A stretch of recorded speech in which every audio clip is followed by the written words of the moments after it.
Hello and welcome to this webinar titled Overcoming Downstream Bottlenecks in the Upscaling Process, hosted by Biopharma Asia Magazine and presented by Dr. Dakshesh Mehta, Associate Vice President and Head of Bioprocess Group at Biotech and Genomics Division at Wockhardt Research Center.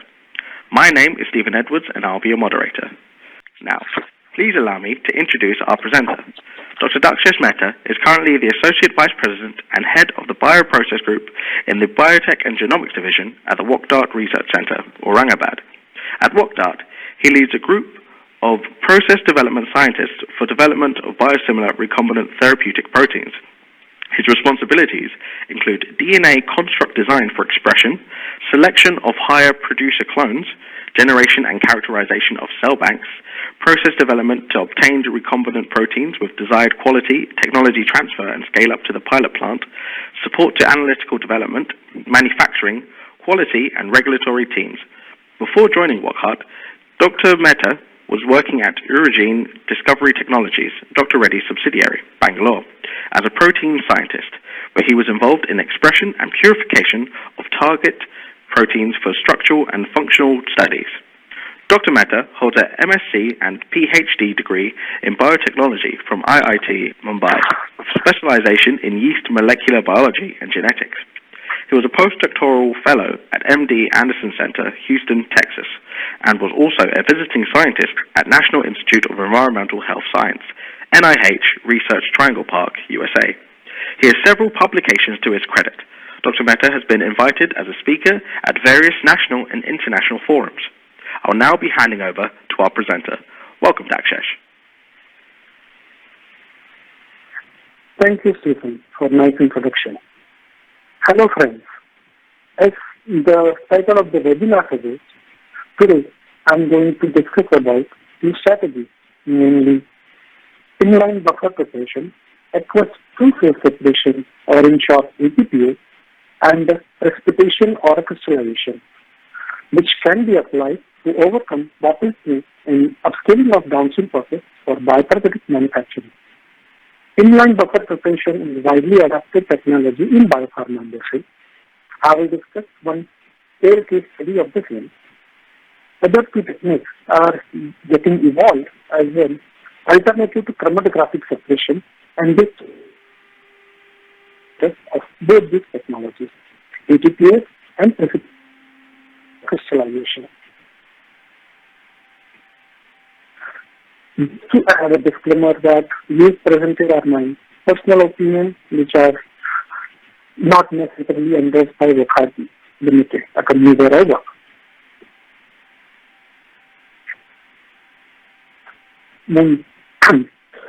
Most of us know that over the past decade, the demand for biological therapeutics, particularly monoclonal antibodies, has increased markedly, with annual demand for therapeutic antibodies reaching several metric tons, and the batches greater than 100 kg of protein are becoming more common. Technological advancement in cell culture has taken protein expression titer from concentration ranging from milligrams to few grams per liter over just few years.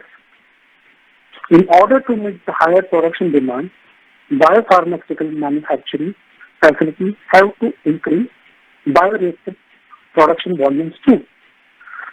With upstream yield and the protein batch size continue to rise, downstream processing capability must increase in proportion to keep pace with the demand. The development of new and more efficient upstream process leading to higher protein titers constrains the chromatographic process based on resin to be used or a column sizing, and also the large volumes of the buffers to be handled.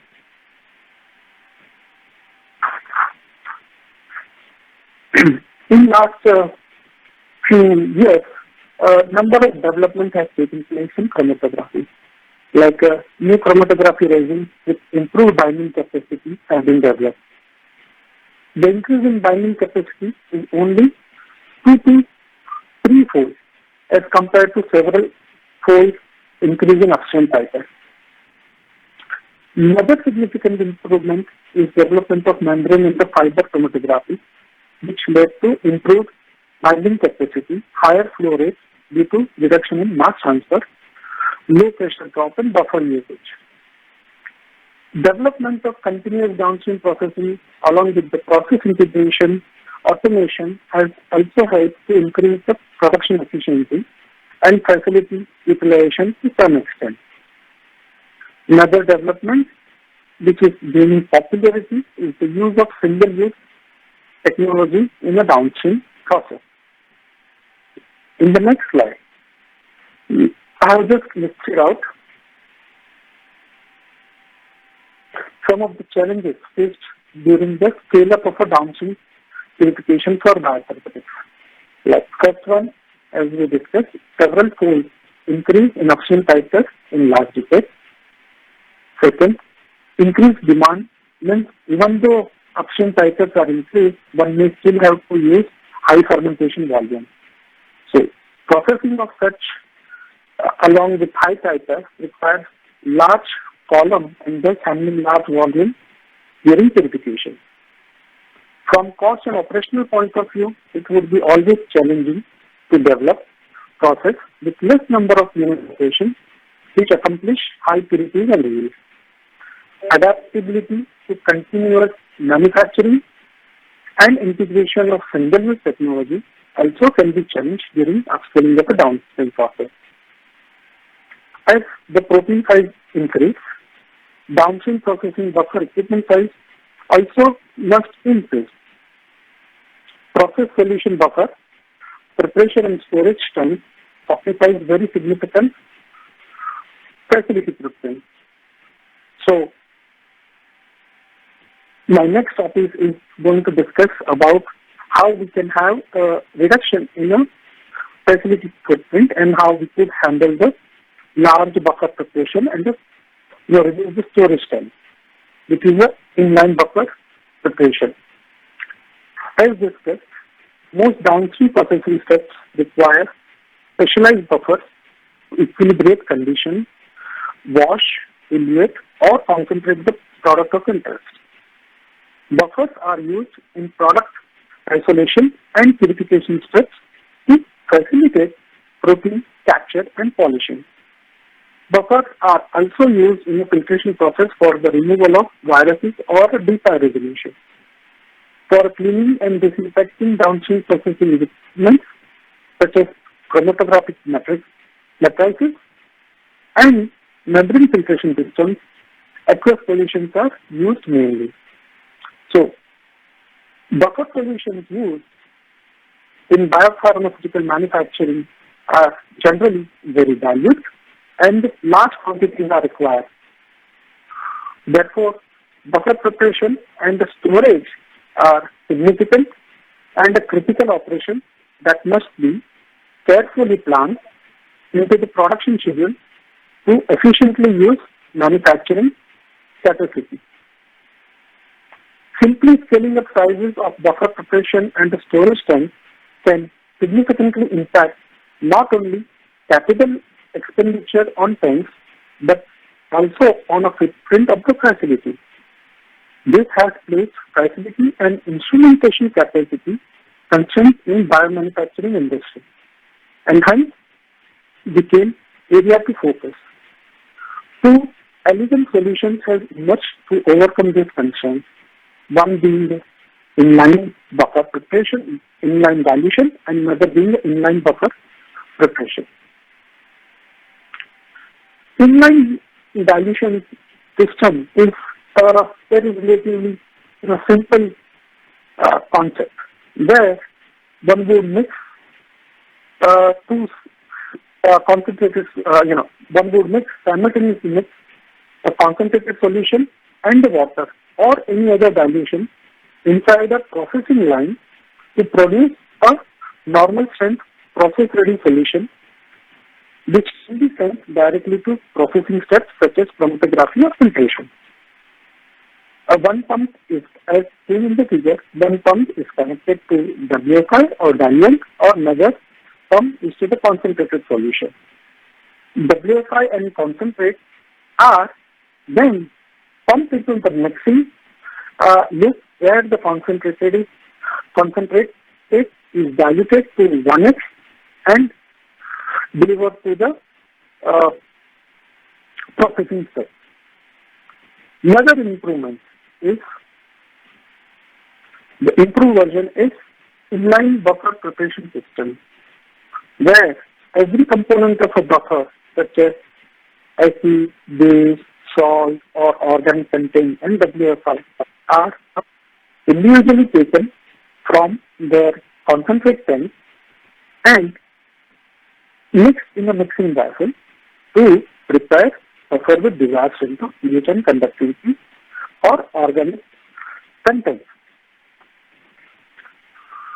From the design point of view, inline dilution or inline buffer preparation looks simple. However, it presents a unique challenge since the processing solution generally must fall within very narrow specification ranges for a pH, conductivity, osmolality, and temperature, which can be critical process parameters. This mandates that a precise mixture of water and concentrated solution be delivered with minimum deviation over time. Needless to say, the solution must be well mixed prior to delivery into chromatography column or CFS system, as failure to meet precise target could impact process performance and or process parameters to fall outside of validated ranges, causing a deviation. Thus, very tight control over the final processing solution is necessary. This is normally done by continuously monitoring critical parameters by a process control feedback loop and referencing the output signal to a user-defined target set point to 1x buffer ensures delivery of a buffer with desired quality. The next slide shows one such example where conductivity and the pH of a output solution is tightly controlled and is also compensated by the external factors like a temperature, which can impact the final outcome.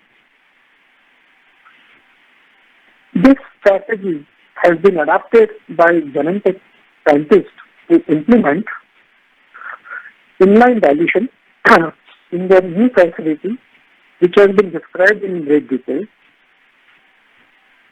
and I am presenting here a summary of the same.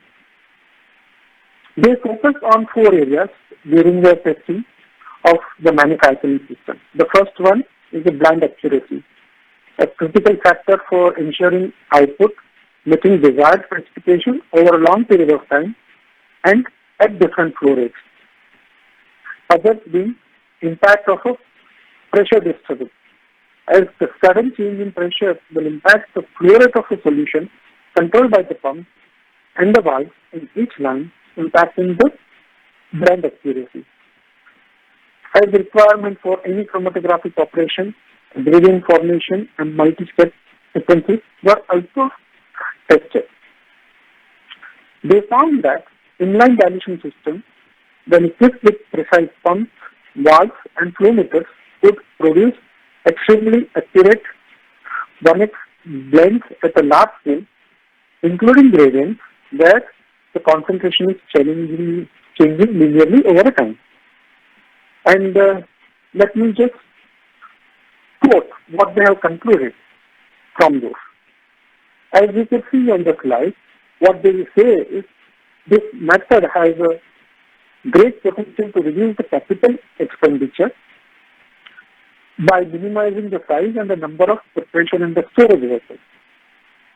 In addition, one could have implementation of a single-use bioprocess bag in place of traditional steel or higher alloy tanks, thereby reducing the capital expenses.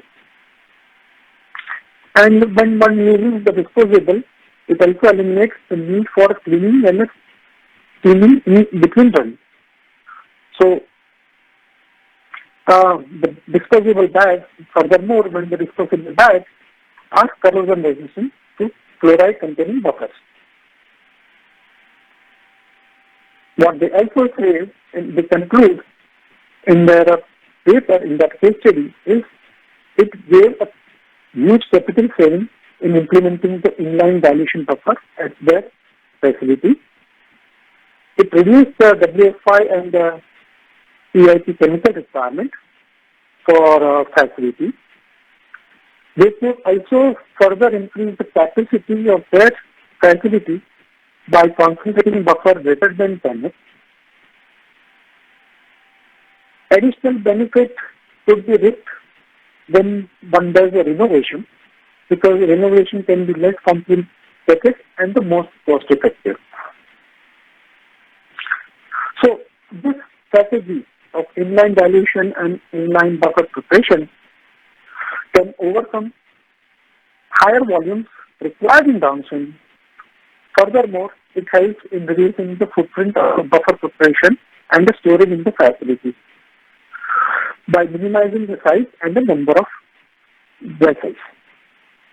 Furthermore, a reduction of processing solution volume would also allow greater implementation of a single-use bioprocess bag in place of a stainless steel or higher alloy time, further reducing the capital expenses. So, in conclusion, one could say that inline buffer preparation is a great technology which helps in reducing the facility footprint, reducing the capital requirements, and working costs for the downstream operation.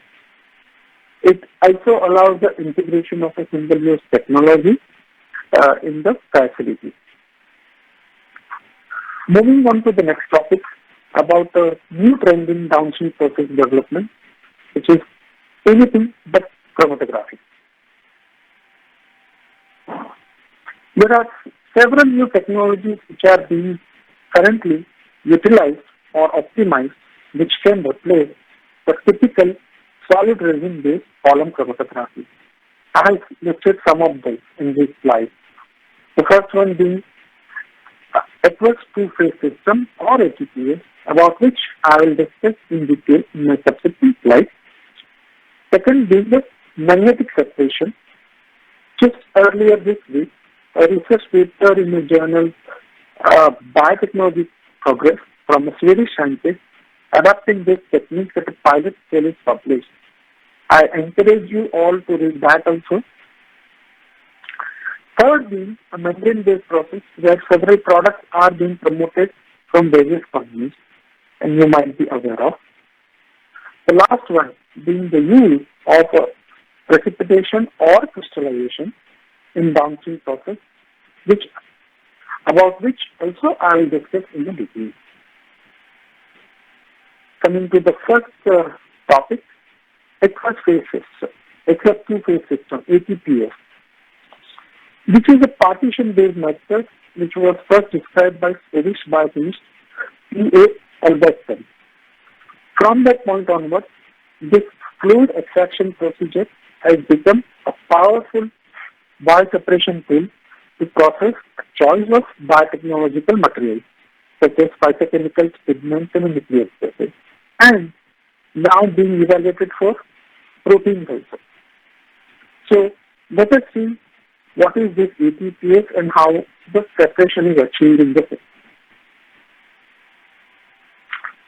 The theory of ATPS is simple, that in ATPS there are two biophilic systems constituted of two hydrophilic compounds, usually two polymers or one polymer and one salt. When mixed above the critical condition, so it would form a two immiscible coexisting aqueous phases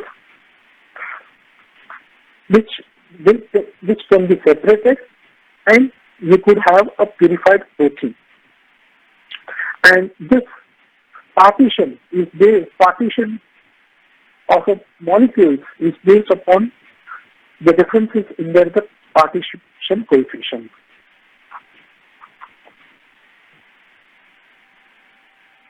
The next slide shows how various types of ATPS compounds such as polymers, salts, low molecular weight alcohol, surfactant, and ionic liquids has evolved over a period of time along with the various ATPS strategies which have been adopted, such as process integration and continuous ATPS in last few decades.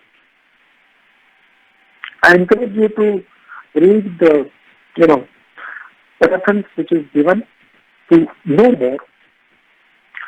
Number of studies have been reported where, use of ATPS as an alternative to capture of monoclonal antibodies from cells supernated by chromatography as a replacement of a protein chromatography.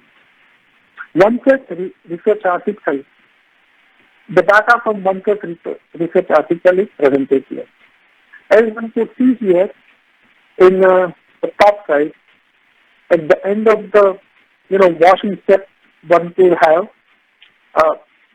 monoclonal antibodies from a cell supernatant with the high purity, high yield, and with the removal of the contamination, with the high removal of contamination.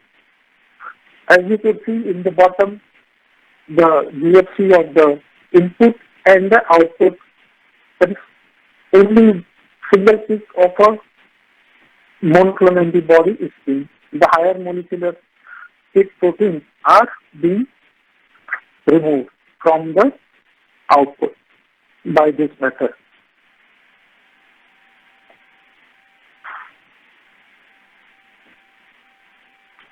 The next slide, this slide is taken from one of the recent review articles which shows we have lots of research papers with various proteins where this ATPS technology has been applied and could be useful in commercial processes.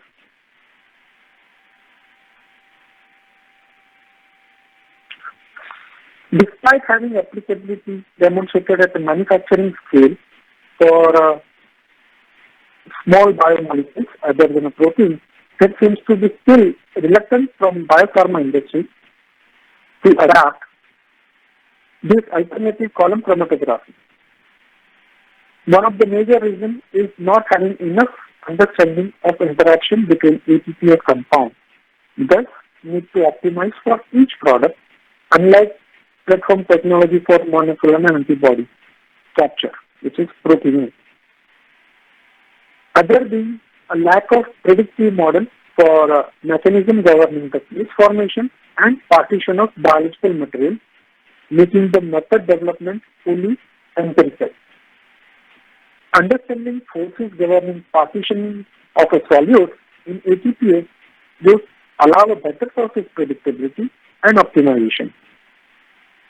Extensive research with the aid of modern analytical techniques is statistical tool or reliable mathematical model is thus also required.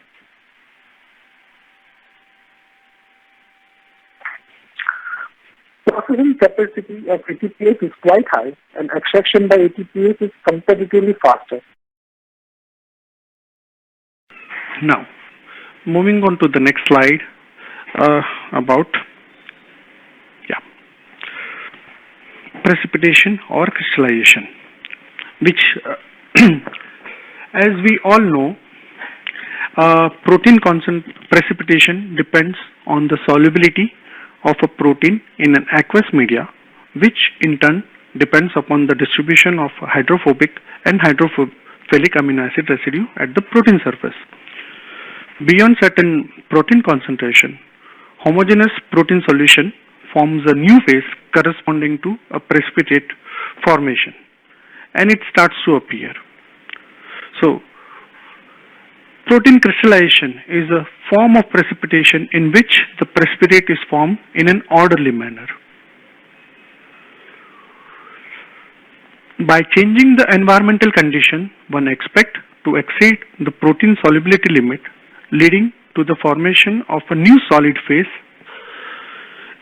There are various factors which affects the precipitation, and the most prominent are protein concentration, temperature or temperature variation, concentration of a precipitant, presence and absence of ligand, and lastly the salt and a buffer which is used for a precipitation.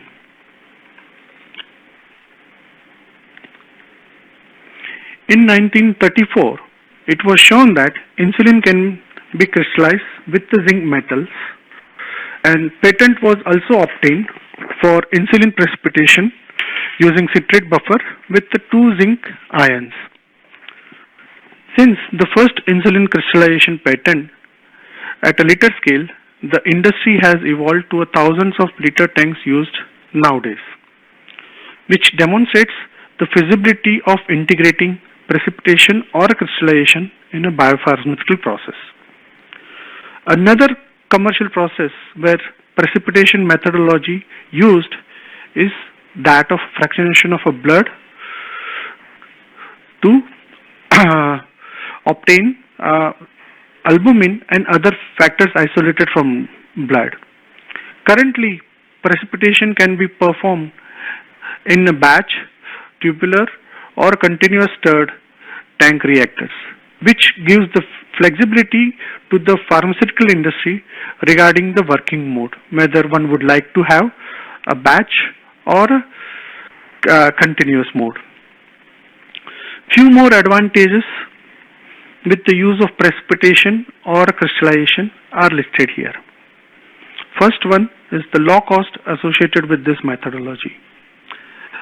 Another being ability to cope with higher process volumes or concentration of a target molecules, which also favors the use of these techniques in this protein purification.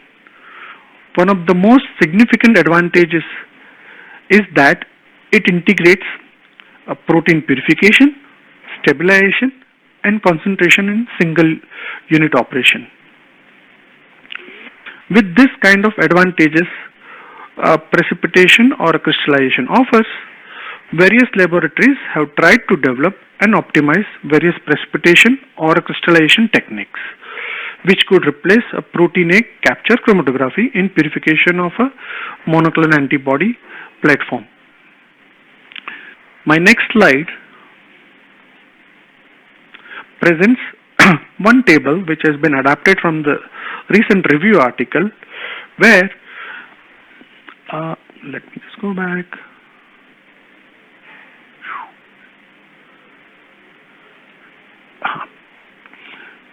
Where, as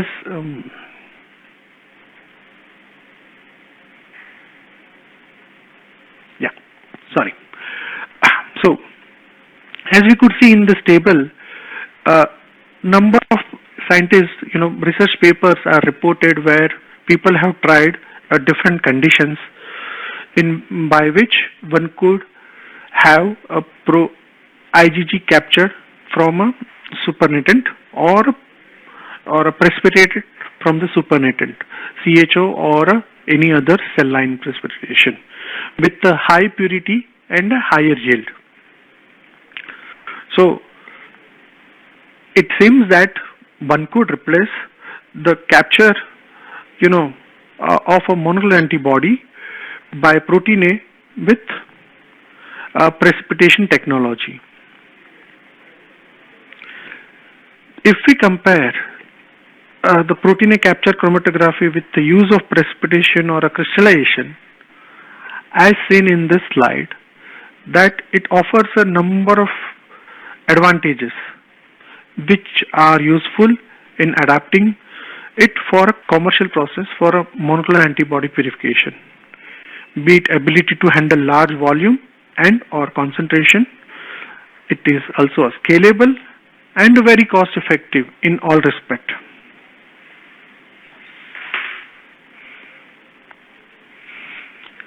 Thus, precipitation or crystallization technology has a potential to overcome all the challenges offered by column chromatography in upscaling of a downstream process.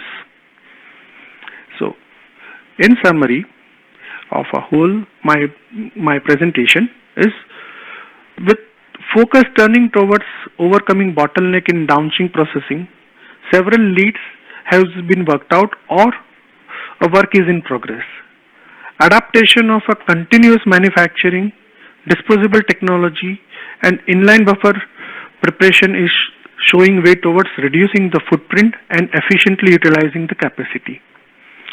Adaptation of alternative to chromatographic techniques such as ATPS or a precipitation has a potential to overcome limitation of a scaling up of downstream process to a great extent.